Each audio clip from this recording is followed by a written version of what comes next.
Princess and Puppies. Princess and Puppies by Jennifer Liberts Weinberg, illustrated by Francesco Legramandi. The prince gives Cinderella a puppy. Cinderella's puppy gives her a kiss. Who is hiding in the flowers? Rapunzel finds a fluffy white puppy. Rapunzel finds the puppy's family. Aurora has 2 new friends.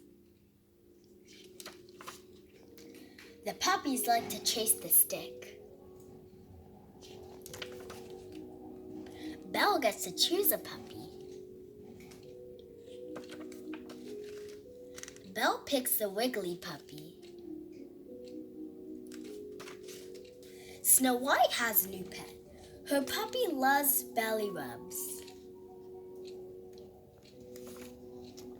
Merida sees a puppy. He rolls in the mud. Merida gives the puppy a bath. Splash! Eric has a surprise for Ariel. It is a silly puppy. Woof, woof! A puppy wants to play with Tiana. The puppy naps on Tiana's lap. A puppy does a trick for Jasmine. Princesses love puppies. The end. Bye!